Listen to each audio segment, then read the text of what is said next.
19. Vamos a tratar este tema desde ángulos diversos, algunos más o menos polémicos, con la doctora en Ciencias Sociales, Roxana Kramer. Muchísimas gracias, Roxana, por estar hoy en Más Info. Hola, Luciana, gracias por la invitación. Roxana Kramer es una persona dedicada a pensar los temas del feminismo desde un ángulo que ella llama feminismo científico basado en datos y en evidencia, y que insistentemente pone en cuestión otras aproximaciones y otros datos que el debate sobre el feminismo está poniendo sobre la mesa. Roxana, una pregunta delicada para arrancar. Bueno, desde que empezó 1 de enero hasta la fecha, la sucesión de casos muy alarmantes en torno a la violencia contra la mujer, casos trágicos realmente, llama mucho la atención realmente, porque la frecuencia, y no solo la frecuencia, sino que se den todos tan recién empezado el año. De todas maneras, vos sostenés insistentemente con que la violencia contra el hombre es mayor. Sí. ¿Seguís con esa idea? Sí, no es que yo lo sostenga, sino que basta ver las estadísticas de asesinatos y por cada mujer que asesinan a 9 hombres en la Argentina, y son cifras que no son muy distintas de lo que ocurre en el resto del mundo. Pero si tomamos... ¿Quién es la fuente? ¿De qué institución es la fuente de esas el Ministerio cifras? de Justicia, en el caso de la Argentina, y los distintos ministerios de justicia de los respectivos países. ¿Tenés la cantidad absoluta, en términos absolutos, cuántos hombres fueron asesinados en 2018 y cuántas mujeres? No, pero sí, tenemos la cifra de femicidios y lo que pasa es que femicidio es un tipo particular de asesinato. No, las cifras de memoria no las recuerdo, pero las puedo aportar con documentos en la mano, que es lo que no siempre pueden hacer las integrantes del feminismo hegemónico. En realidad, si tomamos el mismo tipo de delito, que es el delito dentro de la familia, en la Argentina, por cada 3 mujeres que asesinan a un varón. Es decir, que lo asesinó su pareja o lo asesinó alguien de la familia, en general la pareja. Tomemos 3 días atrás. O sea, que es menos el impacto del delito que se da en un ambiente familiar por razones de género, de alguna manera, donde el género o el vínculo de género tiene que ver, impacta menos en los varones. Lo que impacta menos es el asesinato. Hay un estudio hecho por Entonces, impacta menos en los varones que en las mujeres. Cada 3 mujeres en las que impacta, hay un varón impactado. Exacto. Y a que se es la aclaración de que eso tiene que ver con los asesinatos. Sí, eso ¿verdad? tiene que ver con los asesinatos. Si tomamos estudios sobre la agresión física, que puede ser no solo una cachetada, sino también que alguien le tire algo por la cabeza al otro, todo tipo de agresiones físicas, hay un estudio hecho por Karin Arbach, que es una psicóloga del CONICET, que muestra que en el último año de noviazgo, un 32% de mujeres y un 24% de varones agrede físicamente al otro. Es decir, las mujeres agreden más físicamente al otro. Y este estudio es consistente con 2 revisiones de más de 130 estudios cada una, que muestran que las mujeres son más agresivas físicamente en la pareja. ¿Qué pasa acá? Que los varones tienen más fuerza física y que cuando un varón pega, cuando un varón tiene intención de matar, lo logra con mayor frecuencia. Ahora, si uno toma la definición de femicidio como un asesinato contra una mujer en la que hay involucrada una relación personal, unas razones de género, etcétera, etcétera, y supongamos que hay una definición de homicidio más específica, donde eso también se da, claramente las mujeres son, en general, corren el riesgo de ser más víctimas que los varones. El problema de la figura legal del femicidio que existe en la Argentina desde el 2015 es que toma el argumento de que se la mató por ser mujer. Y yo no niego que pueda haber asesinatos en donde esta, digamos, sea una razón principal. Pero si uno toma los estudios de psicología sobre violencia en el seno de la familia, uno jamás va a encontrar ese término, porque la violencia es algo mucho más complejo, más específico. Incluso si pensamos en la posibilidad de que se mate un hombre por ser hombre, en el momento que se mata a un gay, se mata a un hombre gay por ser hombre no lo suficientemente hombre, entre comillas. Cuando se mata a un militar, la mayor parte de los militares en el mundo también se lo mata por ser hombre. Cuando se mata a un policía también se lo mata por ser hombre. Tracemos distinciones, ¿no? Claramente los femicidios, independientemente, ¿no?, de que uno esté de acuerdo con la construcción legal de una figura específica para tratar de esos crímenes, que es otro debate que existe, claramente hay un componente en la que el género de esa persona, en este caso la condición femenina, la condición de mujer, tiene algún rol. No digo que explique todo, pero tiene algún rol, ¿no? Ahora, es decir, hay por ejemplo, en el caso de las violaciones, claramente la diferencia biológica es usada como un arma en contra de la mujer, ¿no? ¿Estamos de acuerdo con eso? No, lamentablemente. En la mayor parte de los femicidios, yo analicé los 50 primeros considerados femicidios. No recuerdo que hubiera habido violación ahí. En general, eran asesinatos del marido o de alguien de la familia. Si no es una violación, es una relación personal de pareja, marido, mujer, en la que también el rol de cada uno en términos de género está involucrado. Pero yo no diría que la mató por ser mujer. En muchos casos se mata porque hay conflictos entre los seres humanos, porque las relaciones humanas son conflictivas y las personas no aprenden a gestionar Pero pareciera el disenso. Que hay una cantidad de homicidios donde las víctimas son mujeres que se dan dentro de las relaciones de pareja, relaciones de familia, en la que los hombres terminan asesinando mujeres. 3-1, como dijimos. Sí, 3-1. ¿Y qué pasa con la de los varones de las que nadie se ocupa en los medios? Está bien, pero eso es otro debate. Claro. Decir, podemos decir, el 3-1 amerita que se dedique uno más a que en los medios le demos más espacio a las mujeres, porque ese desbalanceo existe. Lo que yo te preguntaría... Eso es dato. Sí, eso estamos de acuerdo. Ahora, lo que yo te preguntaría es por qué cuando el varón mata a la mujer es un femicidio y en las mismas condiciones cuando la mujer mata al varón, no. Digamos, no hay algo en virtud de su condición de género. Podríamos considerarlo a eso. ¿Cuántos asesinatos de ese tipo de mujeres contra hombres se dan, por ejemplo, en Argentina? ¿Qué estadísticas hay? Porque vos manejás mucha estadística en esos términos, porque hay un tipo de relación vincular determinada entre marido y mujer, novia, novio. ¿Cuántos se dan donde la víctima es el varón? Recién acabo de mencionar 3-1. Yo mencionaba justamente que cada 3 mujeres asesinadas en el seno de la familia o de la pareja hay un varón. Bueno, entonces, es atendible, pero digamos que no es del todo irracional enfocarse en ese 3-1. Hay algo que está impactando más a las mujeres que a los hombres. Yo creo que cada muerte cuenta. No hay una vida más importante que otra. Entonces, la muerte de mujeres es un problema gravísimo. Y la muerte de varones también. Totalmente. Lo que yo reclamo y lo que muchísimos reclaman es que no aparece en los medios. No aparece en los medios y lo que aparece es una representación muy grande de los asesinatos de mujeres. Está muy bien que se reclame. Sea proporcional a la importancia que tiene esa evidencia de 3-1. Pero es que una muerte no vale en función del número. Es lo mismo que decir que dado que hay más blancos que negros, entonces nos importan más los asesinatos de blancos. No, y no diríamos eso. Yo diría otra cosa. Pero estamos diciendo algo parecido al decir que las muertes de las mujeres son más importantes porque hay más. Yo diría que por lo menos la opinión pública creo que no se trata de que sean más importantes, sino que se trata de un fenómeno que tiene una enorme representación porque la evidencia dice que sucede con más frecuencia que el asesinato contra un hombre. En el seno de la familia. ¿Y qué pasa con el resto? ¿Y qué pasa con el resto? Vamos al resto. Varones que mueren en guerras. Mueren más varones en guerras que mujeres. Sí. Diríamos, aun cuando las mujeres sufren otro tipo de flagelos como violaciones. Mueren más varones en accidentes de trabajo, más del 90%. Bien. Ahora, los que más se suicidan. Te hago esta pregunta, Roxana. ¿No será que la mayor índice de muertes de varones en otros contextos, no intrafamiliares, en otros contextos, también es el resultado de una lógica de desigualdad social donde los hombres están haciendo un trabajo que las mujeres no, porque están sobreprotegidas por una cierta estructura social? Los países, ¿No será injusta de las injusticias estamos de acuerdo en cuanto a que los países que tienen más desigualdad son los países en donde mueren más hombres y donde mueren más mujeres.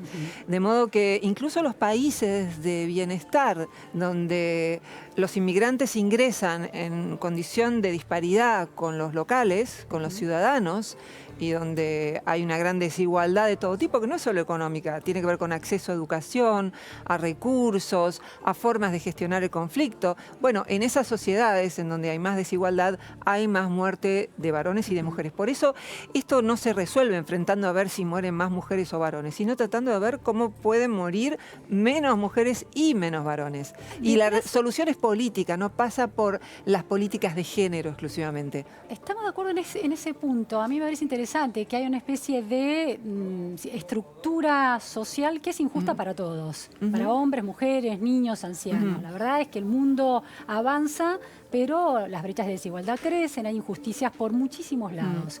Vos señalás mucho el tema de la brecha salarial, que se sostiene que las mujeres ganan un 26% menos que los hombres. Y cuestionás esa cifra. ¿En qué sentido la cuestionás? Sí, lo que se hace con la brecha salarial en todo el mundo lo que hacen los organismos oficiales es dividir la suma de sueldos de las mujeres por cantidad de mujeres y la suma de sueldo de varones por cantidad de varones.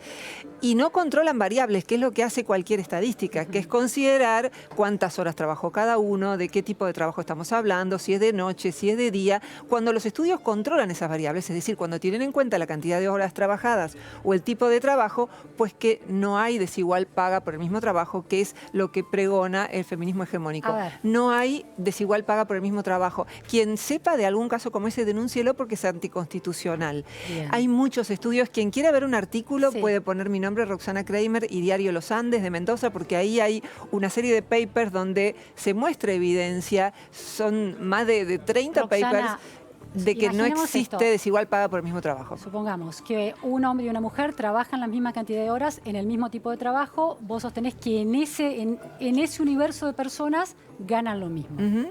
Bien. Ahora, ¿por qué sucede que las mujeres trabajan en trabajos peor pagos que los hombres y en muchos casos trabajan menos horas que los hombres? Bueno, son dos preguntas muy interesantes. La última, trabajan menos horas cuando son madres y tienen hijos pequeños. Si quieren trabajar menos horas fuera de casa, porque criar un hijo es mucho trabajo también. Ese es un aspecto. Y el otro aspecto es que... Detengámonos en ese aspecto. Sí.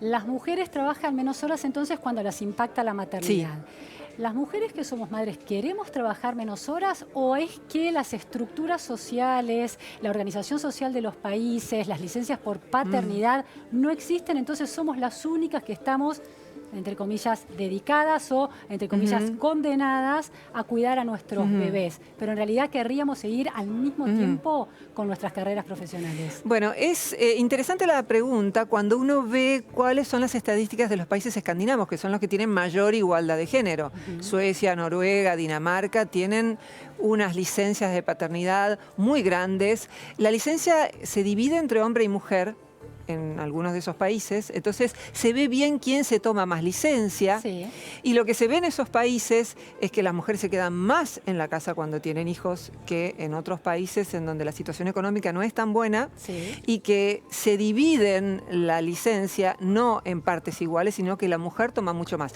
Hay un aspecto que es objetivo y es que la lactancia es hasta ahora femenina. Pero también hay otros aspectos, y es que el presupuesto del feminismo hegemónico es que psicológicamente hombres iguales somos iguales, tenemos las mismas preferencias, elegimos las mismas profesiones, los mismos oficios, hablamos porque nos interesan exactamente los mismos temas de conversación, y por tanto se piensa que una mujer querría trabajar en promedio tanto como un varón. Y se me acusa cuando digo esto de querer recluir nuevamente a la mujer en el hogar. En realidad, si uno ve las estadísticas, la mayor parte de los varones y de las mujeres ya no quieren que la mujer esté en el hogar full time. Los varones tampoco lo quieren, y yo tampoco, mucho menos. El punto es... Digo, vos que estás pensando mucho también en la perspectiva de los hombres, una pregunta interesante podría ser... Quizás los hombres tampoco quieren trabajar tantas horas. Pero hay una estructura social que, bueno, los lleva a ser ellos los que salen a trabajar. No les queda otra cosa, no les queda otra cosa. El otro día estuve en un programa de televisión y me decían, ¿y por qué los varones no salen a protestar? Por todos estos problemas que tienen, que mueren antes pero se jubilan después, tienen más accidentes de trabajo, etcétera, etcétera. Y uno me decía, ¿por qué estamos trabajando? O sea, si vemos que esa brecha da que ellos están trabajando más horas, y vemos que cuando las mujeres no tuvieron hijos, en los estudios se muestra que ganan más en promedio, no menos. Eso está demostrado. ¿No? La cuestión es cuando tienen hijos. Entonces, bueno, hay también una transferencia de recursos de la que muy pocos estudios dan cuenta, que es el dinero que aporta a la casa el varón cuando tiene hijos. Que en promedio aporta más dinero que la mujer. Bueno, claramente porque la mujer está trabajando menos. Exactamente. Está haciendo tareas no remuneradas, que es un gran tema también de injusticia contra la mujer. Y además tenemos que tener en cuenta cuánto consumen las mujeres. En los estudios sobre consumo se ve que las mujeres son las encargadas del 80% y pico del consumo, que no es por supuesto solo para ellas, sino que también tiene que ver con la casa y demás, pero ahí tenemos que tener en cuenta otras variables. Y la segunda pregunta que me habías hecho, que era, que ya me lo olvidé, pero la quería... que el tipo de trabajo, Sí. si se Trabajos remunera peor pagos, igual el claro. mismo tipo de Sí. trabajo. La cuestión es que como las mujeres no tenemos las mismas preferencias, en promedio, que los varones recuerden por favor Sí, esto sí. de en promedio, los trabajos que elegimos suelen ser peor pagos porque son trabajos de cuidado, que son trabajos que no se han categorizado tanto en el mundo moderno. Bueno, pero Por ahí tengo dos ejemplo, preguntas. maestras, docentes, enfermería, cuidado de personas, La maternidad, que es un limpieza. trabajo no remunerado, ama de casa. Claro. Pero ahí tengo varias preguntas. En relación a los países escandinavos que han corregido los sesgos culturales de género, por ejemplo, con las licencias por maternidad y paternidad muy equitativas, es cierto que las diferencias de género en términos culturales han sido corregidas y la teoría detrás de la que se alinean psicólogos como Jordan B. Peterson, que es muy conocido en este debate, muy alineado con lo que vos estás planteando, como teorías evolutivas de lo psicológico, dicen que en esos países escandinavos lo que se termina notando son las diferencias biológicas que determinan a los individuos más allá de todas las correcciones culturales que se hacen. Entonces, en ese sentido, la explicación es, las mujeres, en la medida en que son las que tienen un ser adentro de su cuerpo y amamantan, terminan eligiendo quedarse en su casa durante un tiempo más que los hombres. Sí. Ahora, la pregunta que uno podría hacer es, ¿la cultura produce un proceso de tsunami sobre los procesos evolutivos biológicos? Transforma todo.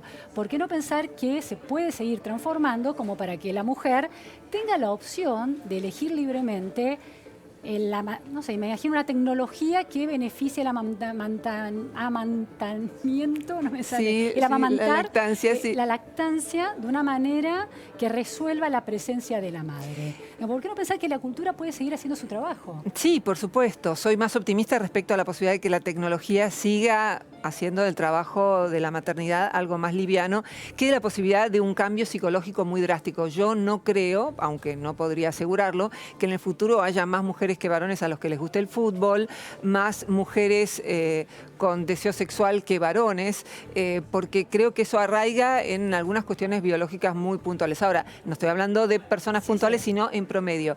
Pero podría ser, la cultura ha cambiado muchísimas cosas.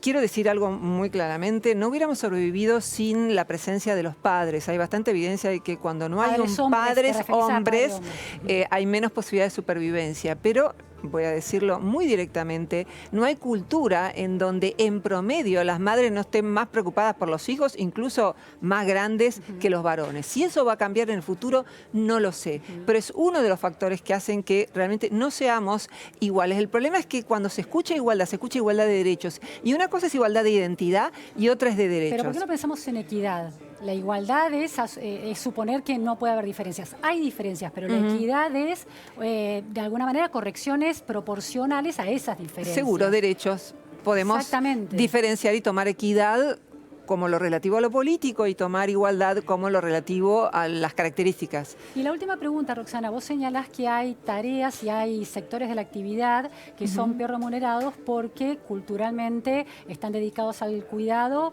y son menos valorados. Eso es un hecho cultural, no biológico. Absolutamente. Eso es un hecho de alguna manera. Y eso podría cambiar. Podría decir, es un hecho patriarcal. Yo no diría que es un hecho patriarcal porque no creo que vivamos ya en un patriarcado, pero sí creo que la Revolución Francesa lo que hizo fue categorizar las cuestiones tecnológicas y lo que podemos hacer es lo que hizo Suecia, que es pagarle mucho mejor a los maestros. El diputado sueco en promedio es maestro. 2 mandatos y a la casa. Y quiere volver a la casa porque gana bien como maestro. Entonces sí, esa me parece que es una de las conquistas que tiene que llevar a cabo el feminismo, que es lograr que los trabajos que prefieren las mujeres se paguen mejor. Bueno, muchísimas gracias, Roxana, por esto. Gracias, Luciana. Y quería invitar a los que quieran seguirnos en las redes, que mandamos todos los días material, @feminiciencia con SC, es nuestro sitio en Twitter, y en Facebook se llama Feminismo Científico, y filosofiaparala.com.ar está el Café Filosófico donde abordamos estos temas y otros. Muchas gracias. Gracias por la invitación. Nos vamos a un corte. No se vayan de ahí porque tenemos un programa interesantísimo con invitados realmente muy, muy interesantes de Argentina.